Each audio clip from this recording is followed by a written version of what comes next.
"Could I kindly request your leftovers, sir?" Yet as the millionaire gazed into her eyes, something extraordinary unfolded. Bathed in the soft light of chandeliers resembling frozen stars, the subtle murmur of affluence permeated every nook of Les Pavillons, the city's most prestigious dining establishment. The night was enveloped in a serene quietude, occasionally interrupted by the delicate notes of a piano gracefully floating through the atmosphere. Each table stood as a serene realm of influence and elegance, illuminated by flickering candles and adorned with sparkling crystal. In a remote corner concealed behind a display of orchids and shadows sat Nathan Maxwell, a 48-year-old tech mogul billionaire and widower. His Armani suit was impeccably tailored, and his platinum watch gleamed with stray flickers of light, yet none of it could mask the emptiness within him. He gazed vacantly at the pristine filet mignon in front of him, its enticing aroma wafting through the air, yet it felt as though it were merely a relic of dust. The vacant chair across from him resonated with a silence that overshadowed every other noise in the room. His fingers gripped the stem of a Bordeaux glass with a subtle intensity, the red swirl within moving gracefully like a phantom. A decade had elapsed since the tragic incident, the moment when his wife Rachel and their 3-year-old son, Aidan, disappeared from existence amidst the chaos of mangled metal and broken glass. Since that time, Nathan had enveloped himself in a world of quietude, predictable patterns, and a vast array of diversions. He raised the glass with deliberate slowness, as though its weight carried a multitude of memories, but just as he was about to sip, a voice interrupted the stillness beside him. "Gentle, quivering, unforeseen, could I kindly request your remaining food?" Sir Nathan stood still, caught in a moment of shock. He quickly pivoted his head and discovered a young woman standing next to his table. She appeared to be no more than 19 years old. Her blonde hair was gathered into a relaxed, tousled bun with wisps escaping in tired curls. Her coat, worn and tattered, clung to her shoulders as she braved the crisp early autumn air. Cradled in her arms was a baby likely 7 or 8 months old, swathed in a worn blanket. The baby's eyes, bright and curious, were intently focused on the heap of mashed potatoes and pieces of meat still warm and inviting on John's plate. The girl's voice was nearly a whisper, yet it managed to cut through the restaurant's silence with the sharpness of a snapping violin string. Nathan blinked, as though emerging from a profound and heavy slumber. The atmosphere in the room became hushed around him. Forks hovered in the air. Discussions faded into a profound quiet. A waiter started to approach, worry already creasing his forehead, but Nathan discreetly raised a hand. The action was subtle, yet powerful. He examined her features intently. Her expression held no shame, no trace of manipulation or a plea for pity. It was marked solely by exhaustion and a profound depth beneath the surface. A subtle intensity driven not by her own desires, but by the fragile existence cradled against her heart. She embraced the child with a profound sense of protective love that rendered all else irrelevant in that instant. She was simply expressing her needs. She was not engaging in theft. She was navigating through life. Nathan felt a constriction in his throat. The candle that stood between them danced with a gentle flicker.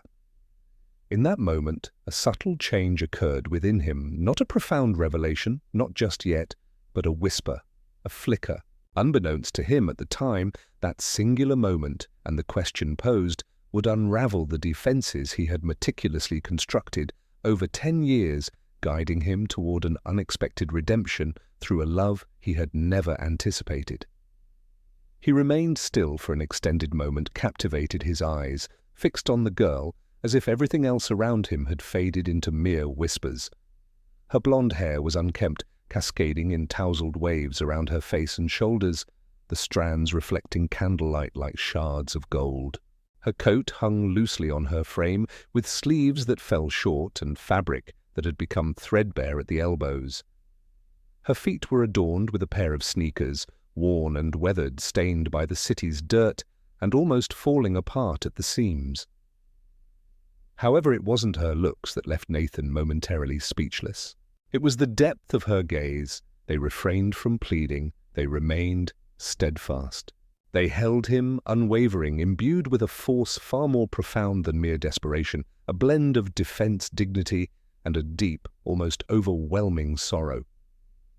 Her expression held a unique bravery, the kind that emerges when one has nothing left to safeguard, but the delicate existence they embody. Her inquiry was not for her own benefit. She inquired about her child.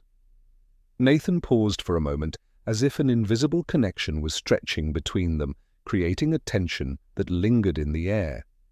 With a subtle gesture, he pushed the plate ahead. "Take it," he murmured gently, as if reflecting on his own thoughts.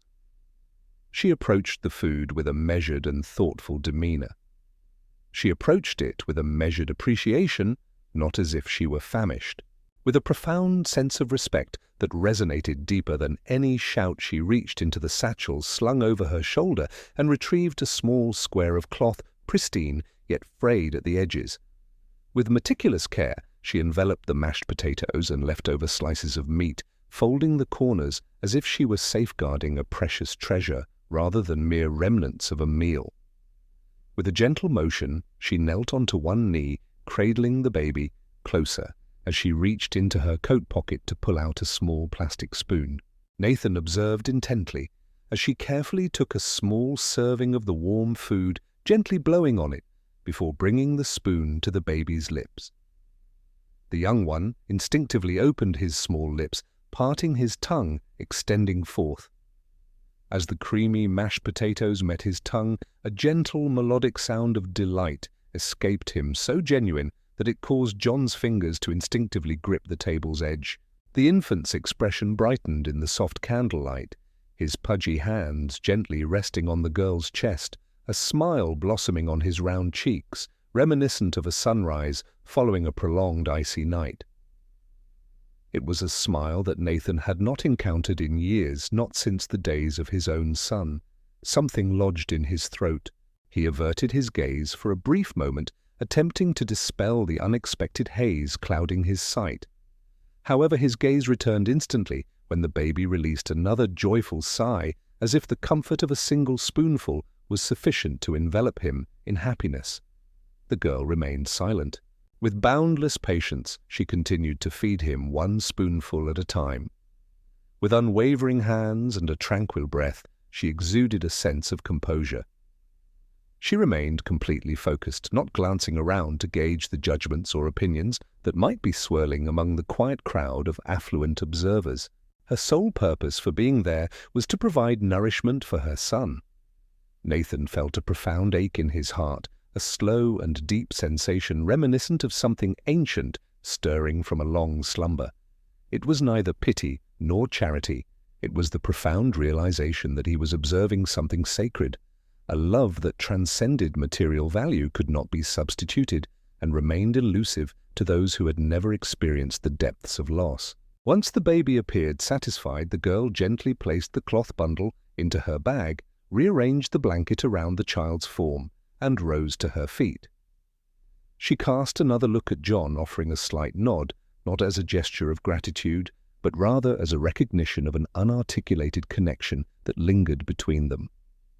She then pivoted and strolled away, skillfully navigating the aisles of white linen tables, stepping out into the refreshing night beyond the glass doors. Nathan sat frozen in place, his gaze fixed on the spot where she had once been. The candle on the table danced delicately, illuminating the untouched wine and the vacant chair, evoking memories of a world he once inhabited.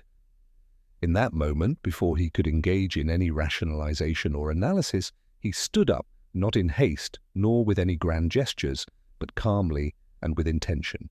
With a deliberate motion, he set his napkin down on the table, offering a single nod to the astonished waiter, lingering close by before stepping through the imposing restaurant doors into the evening air alongside the girl. He was still grappling with the reasons, but he knew it was something he had to do. Nathan trailed behind his footsteps, softly, muted by the stillness of the pavement. The cacophony of the city receded as the girl navigated a narrow alleyway holding the baby close to her chest as if it were a delicate barrier against the harshness of the outside world. She navigated her surroundings with a blend of urgency and wariness, as though each shadow held the potential to engulf her entirely. He was unaware of the reasons behind his pursuit. All he felt was an instinctive force guiding him beyond mere curiosity. It was not sympathy, it was acknowledgement. The alley led to a dilapidated parking lot bordered by weathered brick structures. Among the abandoned cars that lingered like spectres, one stood out, a weathered navy sedan marked by dents and stories untold. It was experienced. The windows were clouded, the paint was flaking, yet it provided refuge. With unwavering confidence, she approached it, opened the back door, and gently nestled in with the baby. A delicate layer functioned as a sleeping surface. She held the infant close, murmuring softly, in a way that only the little one could understand. Her voice then ascended, gentle and quivering, transforming into a soothing lullaby. "You bring light into my life, my one and only source of joy." Nathan remained in the shadows, captivated. The infant's tiny hand clutched her collar, eyes fluttering as the soothing melody enveloped him like a comforting embrace. The atmosphere was grim, yet the affection was unmistakable. He advanced with purpose. It seems that something must have caught her attention. She pivoted, taken aback, their gazes intertwined. "Apologies," he expressed, his hands lifted in a gesture of tranquility. "I was just checking in to see how you're doing." "You followed me," she said, her tone cautious. "Indeed I did." She remained still. She remained composed. She regarded him thoughtfully, assessing the unfamiliar figure adorned in luxurious attire. "Nathan remarked on the way he observed you feeding your son. That was truly one of a kind. I sought clarity." After a moment of reflection, she spoke softly. "His name is Eli, my name is Grace." "Eli," he reiterated. She nodded, indicating a span of 8 months. His fondness for mashed potatoes was evident. John's voice softened. "My son did as well." As Grace blinked, a subtle transformation occurred in that fleeting moment. She remained quiet, offering a rare calmness that only someone familiar with sorrow could provide. She mentioned that she was pursuing a nursing degree. "Then I found out I was expecting. The father vanished without a trace. My parents have severed ties with me. I have been navigating life independently ever since." She expressed herself clearly, devoid of any resentment. "Our experience of living in this car for 2 months has been quite revealing. I provide cleaning services for homes and take on waiting tables whenever the opportunity arises." Nathan gazed at the vehicle, the tattered blanket, the baby clothes neatly piled like precious finds in the corner. "I can assist you with anything you require, be it hotel food or something else," she said, raising her hand. "I'm not requesting any financial assistance." With a look of astonishment, he inquired, "So what is it that you desire?" Grace gazed at Eli and murmured gently, "Just one day where he feels warm, fulfilled, and secure. That concludes everything." The impact of the words was more profound than any request he had ever faced. The streetlight flickered overhead, bathing her face in a warm, amber glow. In that glow, Nathan recognized something he had encountered before.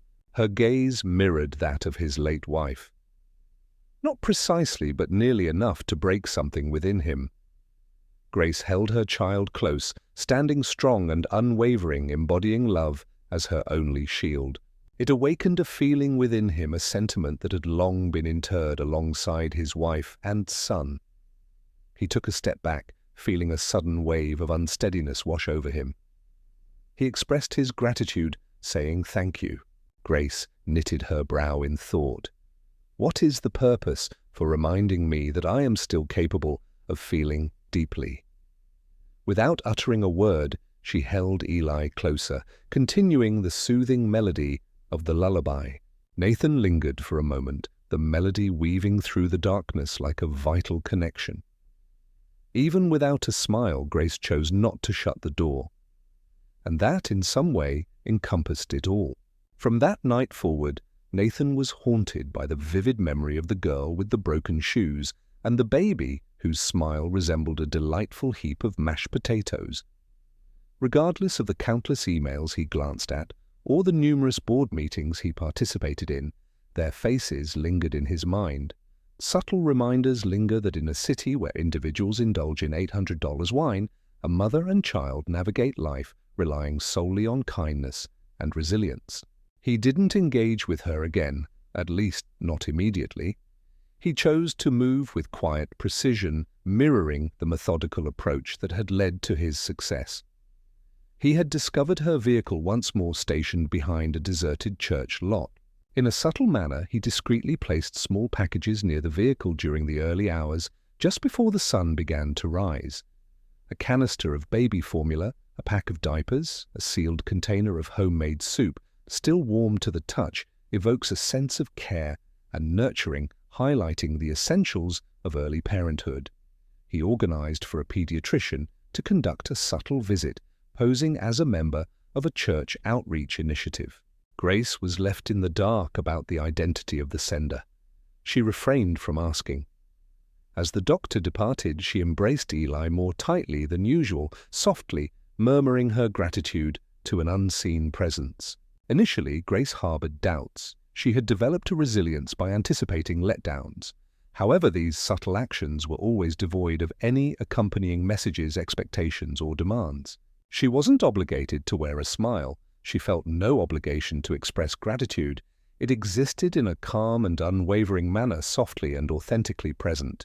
Gradually, doubt transformed into a more perilous emotion, optimism. Then one evening, as the chill of October began to envelop the nights more profoundly, calamity unfolded. Eli had been quite irritable throughout the afternoon, showing a strong reluctance to eat.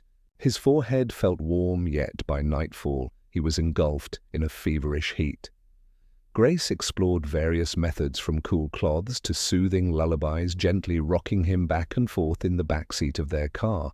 However, his cries became increasingly desperate and his breathing turned shallow and rapid. She hurried to the closest hospital emergency department. The front desk attendant hardly acknowledged Grace as she conveyed her son's need for assistance. When the topic of insurance came up, Grace paused thoughtfully. Upon her declaration of lacking any, the woman's expression turned resolute. "We are currently at maximum capacity," she stated with a hint of finality. "You may have to be patient or seek an alternative facility." Grace's voice trembled. "He is just an infant. His temperature has reached 104 degrees. He isn't replying. I kindly ask you to please check. Unfortunately, we are unable to proceed without the necessary intake. I apologize." Grace ventured outside her breath, forming delicate clouds in the frigid air. Eli had fallen silent, an unsettling stillness enveloping the moment. She embraced him with an intensity that conveyed her fear, her body trembling from the chill and anxiety that enveloped her. She had reached a point where only one option remained for her to pursue. She retrieved her vintage phone. Her fingers quivered slightly as she composed a mere pair of words. "We would greatly appreciate your assistance." She was uncertain about his arrival. She was uncertain about the reasons behind her trust in his potential actions. However, just 6 minutes later, the glow of headlights illuminated the curb. John's black SUV came to a sudden stop, the tires emitting a sharp screech. He leaped out before the engine came to a halt, his coat billowing in the breeze, eyes filled with a frantic intensity. He remained silent. He extended his arms with an open gesture. Grace gently placed Eli into them, and to her surprise, the baby accepted it without any resistance for the first time. His small hand grasped John's index finger, fragile yet purposeful, as if acknowledging a sense of security. Nathan held him with an unexpected ease and confidently walked back into the hospital, bypassing the queue. "I need a doctor immediately," he declared to the receptionist, his voice sharp and intense. "This child is experiencing a severe fever. I will ensure every penny is accounted for, but if another minute ticks by, I will acquire this hospital and dismiss each and every one of you." Eli was taken right away. Grace sat in the hallway, enveloped in a blanket of fatigue, her head cradled in her hands. Nathan remained beside her, quiet quietly observant. Upon the nurse's return with updates, it was reassuring to learn that Eli was stable, resting comfortably, and would be under observation throughout the night. Grace released a breath she hadn't been aware she was holding since the sun dipped below the horizon. She gazed at John, her eyes shimmering, her voice a whisper. "You arrived, and he acknowledged you with a nod." "Absolutely, I did." Before she could hold them back, tears flowed freely. She leaned into him, her chest rising and falling, with a mix of relief and a more profound emotion, perhaps grief, or a sense of liberation. With her head gently resting against his shoulder, Nathan instinctively enveloped her in his embrace. He refrained from asking her to calm down. He refrained from requesting her to clarify her actions. He simply embraced her as the stillness of the night unfolded beyond those clinical, fluorescent walls. For the first time, Grace allowed herself to break down since embracing motherhood, while Nathan experienced a rare moment in a decade where holding someone felt free of guilt. There was no mention of love between them. That night, no definitions were established. In that moment, an undeniable change occurred within the steady heartbeat of the man who had vowed never to care again, and in the breath of the girl who had only learned to survive, not because he had saved her, but because at last she no longer had to bear the weight of strength alone. The story unfolded with a somewhat hazy photograph captured in the darkness, depicting Nathan Maxwell leaving an emergency room cradling a baby in his arms, accompanied by a young woman just behind him. In a matter of hours, it took over social media blogs and tabloid headlines featuring a tech billionaire's late-night rescue of a teen mom and the tycoon. The internet experienced a significant surge. Grace's identity quickly became known to many. An intake form from the hospital that was leaked has verified her name. Following that, the analysis emerged, surges of conjecture, evaluation, and harshness. Many lauded Nathan for his compassion and generosity. Some were quite ruthless. "She has a keen interest in wealth." This was intentional. What type of individual finds themselves entangled in a situation like this? In the apartment that Nathan had prepared for her, and Eli, Grace found herself enveloped in darkness, with her phone providing the sole source of illumination. With every swipe, the toxicity intensified. Every headline brings a deeper sense of shame. She felt a constriction in her chest. Her hands shook with a subtle intensity. She switched off the screen, fearful that the light itself could expose her son to that same toxicity. Eli shifted slightly in his crib. She rose and softly laid a hand upon his chest, offering him comfort. She settled back onto the edge of the bed, her gaze fixed on the floor as the night stretched into morning. As Nathan entered the room, he sensed an unmistakable shift in the atmosphere. Grace's body language suggested a sense of withdrawal, her gaze seemingly lost in thought. "I can't do this," she expressed. "I wish for my son to be raised in an environment free from controversy. I want to ensure he never encounters falsehoods that might lead him to question their validity." Nathan took a seat next to her. He spoke gently, assuring you that you hadn't made any mistakes. Eli did not either. She gently shook her head, a thoughtful gesture that spoke volumes. "It seems that individuals are often indifferent. They have already made their determination about my identity." John's voice became calm and assured. "Allow me to reveal your true essence to them." Later that afternoon, he reached out to his publicist.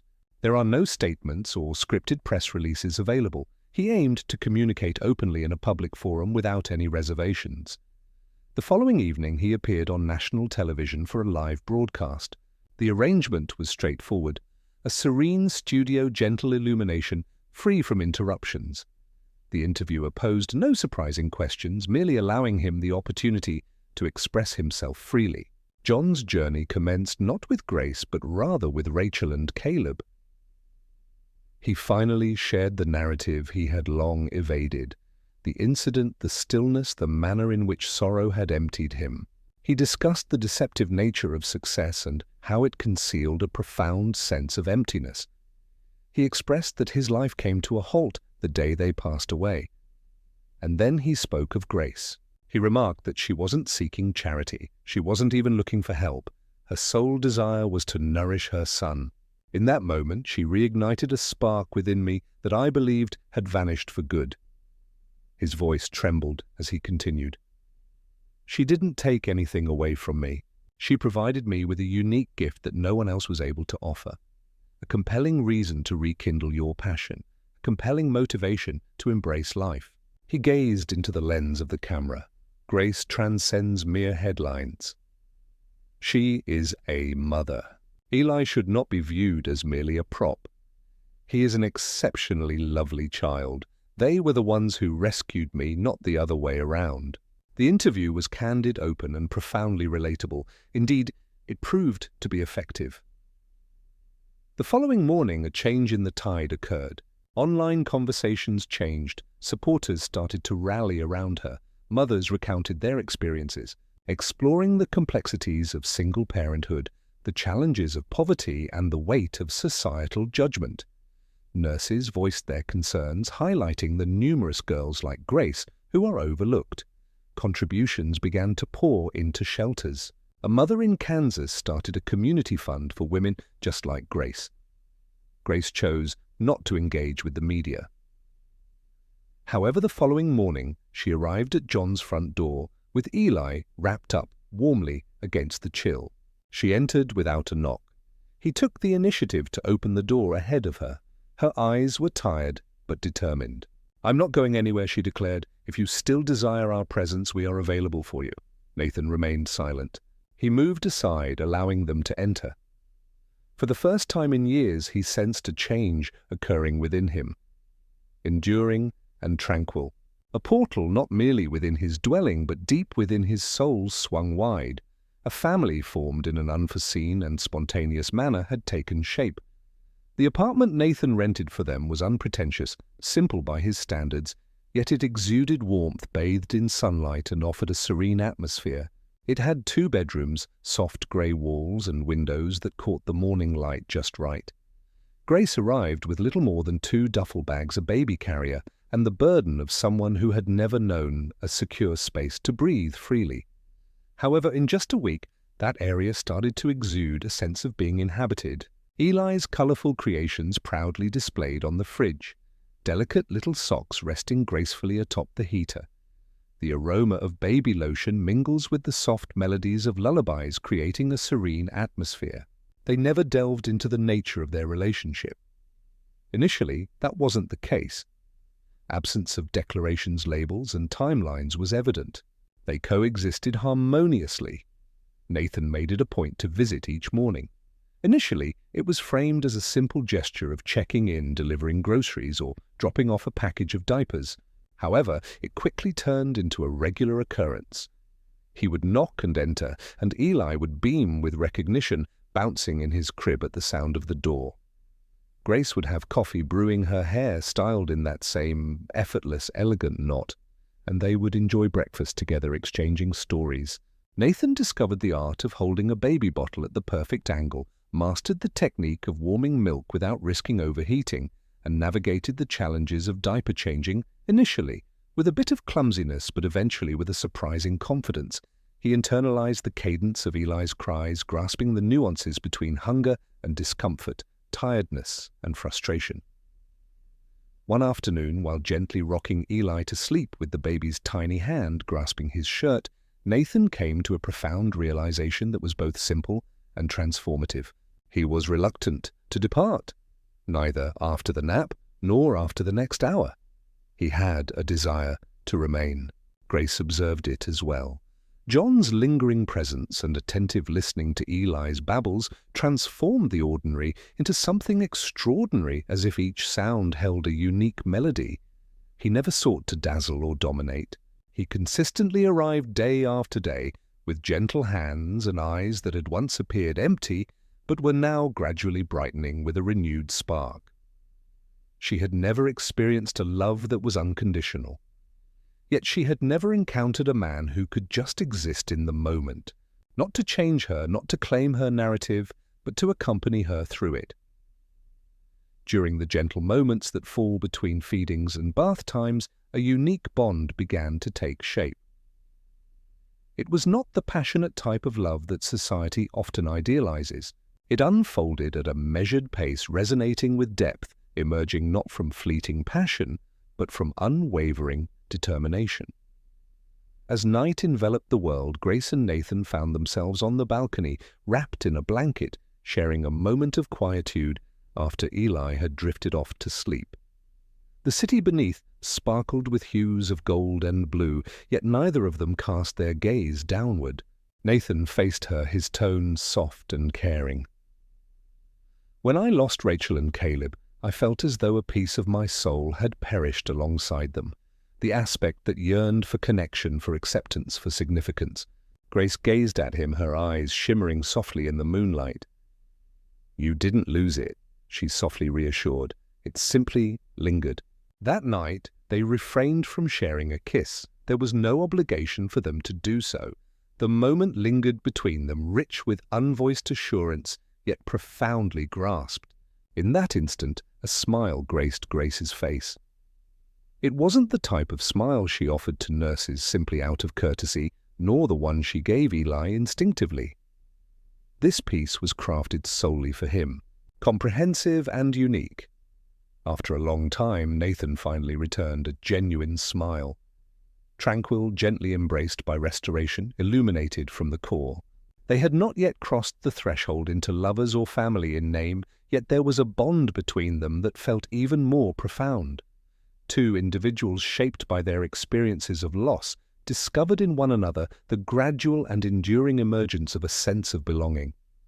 It arrived one afternoon in a simple white envelope slipped beneath the apartment door like an unforeseen breeze. Grace gazed at it for an extended moment, her hands quivering just a bit as she carefully unfolded the letter contained within. The handwriting was recognizable, precise, orderly, and undeniably her mother's. There were merely a handful of lines devoid of any elaborate apology or theatrical pleas, just straightforward words inscribed in ink that appeared to press too forcefully on the page. "If there remains an opportunity to connect with my grandson, I would like to pursue it." Grace spent more than an hour seated at the kitchen table. The letter crumpled softly in her hands while Eli busied himself with his vibrant stack of blocks. She remained composed, neither shedding tears nor expressing anger, yet the silence enveloping the room was so dense it felt almost suffocating. Upon John's arrival that evening, he discovered her in the very same place. "She penned her thoughts," Grace remarked softly, her gaze fixed elsewhere. He approached, retrieved the letter, and began to read it. He placed it down gently and settled into the seat next to her. "What thoughts are on your mind?" he inquired.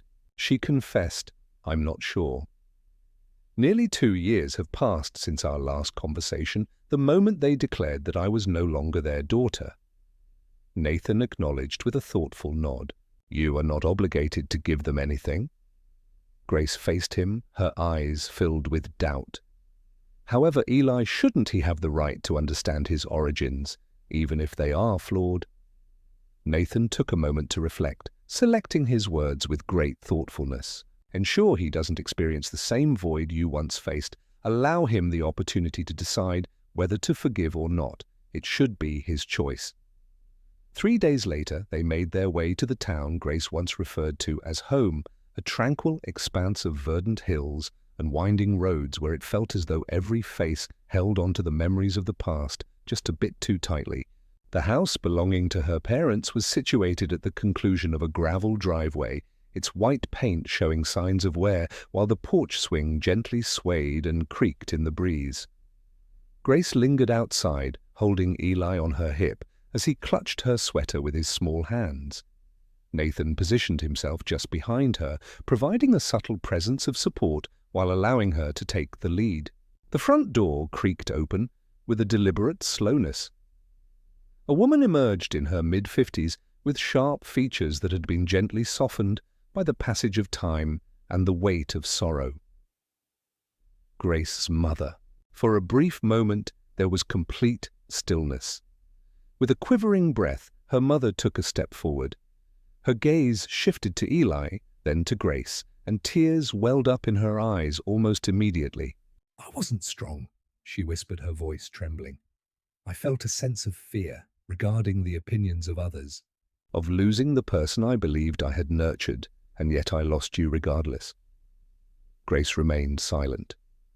Her lips parted just a bit, and her jaw clenched with tension. Her father emerged from behind her mother, looking older than she recalled, his hands clasped anxiously in front of him. He gazed at his grandson as if witnessing something sacred. Eli extended his hand, unaware of the past, indifferent to it, driven solely by curiosity, and that in some way dismantled everything. Her mother faltered, moving closer with her arms outstretched yet filled with hesitation. Could I have the opportunity to hold him? Grace paused briefly. With great care, she gently placed Eli into her mother's embrace.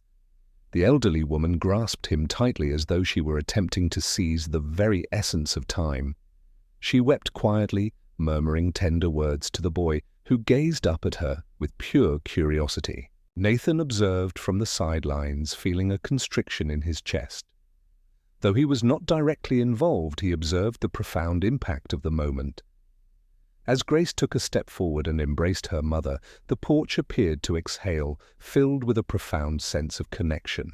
The past remained, yet it had taken on a gentler form. Forgiveness was not an instantaneous event. The sunrise unfolded gradually. That afternoon, the three generations gathered around the familiar old kitchen table, a place where Grace had once enjoyed her cereal before heading off to school. Her mother prepared a warm cup of tea. Her father cradled Eli softly on his knee. For the first time in years, the sound of laughter filled that house. Grace's eyes met John's from across the room, and a smile spread across his face. She silently articulated two straightforward words. "Thank you for your consideration."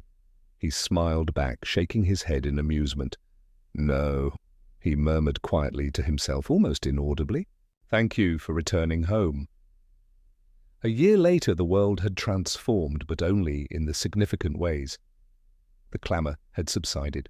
The headlines had vanished. What emerged was an essence that was significantly more subdued, yet immensely potent. An existence. The sun shone brightly on that spring afternoon as they made their way back to the park. The very park where it all started. The soft breeze whispered through the trees, while the golden sunlight enveloped the open field in a warmth that felt like a blessing. There were no grand floral displays or photographers vying for the ideal angle. A cozy gathering of dear friends, a pristine white linen draped under the shade of a venerable oak, and a simple wooden arch adorned with ivy and ribbon create a charming scene. In the midst of everything, there was a young boy dressed in a navy vest and a coordinating bow tie. Eli, almost 2 years old, grasped a small velvet box tightly in both hands as he teetered across the grass, resolutely making his way to the man standing just a few steps ahead. Nathan stood there, not clad in a designer suit, but in a soft grey blazer that Grace had once remarked made him appear almost human. His hair had grown longer, revealing strands he no longer felt the need to conceal. His eyes, previously shrouded in sorrow, now gleamed with a brilliance that surpassed mere riches. Anticipation. As Eli approached, Nathan gracefully knelt and carefully took the box from his small hands. The young boy glanced upwards with a chuckle before making his way back to the clearing's edge, where Grace stood, her bare feet resting on the grass, her white dress dancing gently in the wind. She had never appeared more stunning, not due to the dress nor the sun shining behind her, but because of the vibrancy in her eyes, a glow that can only flourish after enduring hardship. With a determined stride, Nathan approached, box in hand, and gracefully knelt down. For a brief instant, the wind appeared to cease, as though the universe itself halted to pay attention. He gazed at her, his voice unwavering yet laden with feeling. He spoke gently. "You didn't ask for anything. You didn't plead. It may come as a surprise. Your unexpected arrival on such a challenging night allowed me to reconnect with the feeling of being needed and truly alive." As he lifted the lid of the box, a modest ring came into view. graceful and understated, selected not for its cost, but for the beauty it would bring to her hand as she cradled their son. "You didn't take my leftovers, Grace," he murmured softly. "You provided me with all the elements I never realized I needed. You provided me with a sense of belonging. Your affection was a gift to me. Your influence has shaped my path ahead." He took a moment, his eyes shimmering with unshed tears. "Would you consider becoming my partner for life?" Grace's hand shot to her mouth, her eyes brimming with emotion before a single tear could escape. She nodded once, twice, then sank to her knees before him, laughter mingling with her tears as she softly whispered, "Yes." They embraced their arms, intertwining seamlessly like pieces of a puzzle that had been separated for ages and were now reunited. The minister commenced the ceremony, keeping it brief and straightforward, while Eli fiddled with the petals scattered on the ground, occasionally looking up as if he were attempting to grasp the source of the adult's emotions. It was at the moment of the vows, as Nathan made his promise to love not only Grace but also the son who had united them, that Eli approached and embraced John's leg. "Father," he exclaimed. In that moment, the whole park seemed to pause, as if collectively holding its breath.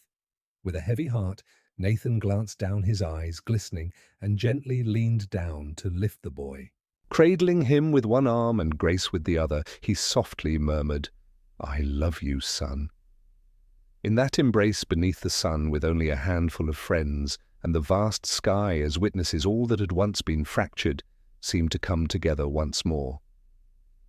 Nathan had not come to the aid of a young mother. She had saved him from sorrow, from solitude, from a life so refined and hollow that it had almost consumed him entirely. In the midst of solitude, an unexpected family emerged, not through lineage, nor through intention, but rather from a gentle murmur, an inquiry, and a humble serving of mashed potatoes. They had their flaws. There was no necessity for them to be. They were united. Ultimately, that was all it took. From a subtle whisper in an upscale dining establishment, a narrative of affection, renewal, and new beginnings emerged. A simple request for leftovers transformed into a profound journey that reshaped the very essence of family. Nathan truly bared his soul. He revealed the depths of his existence. Grace thrived beyond mere survival.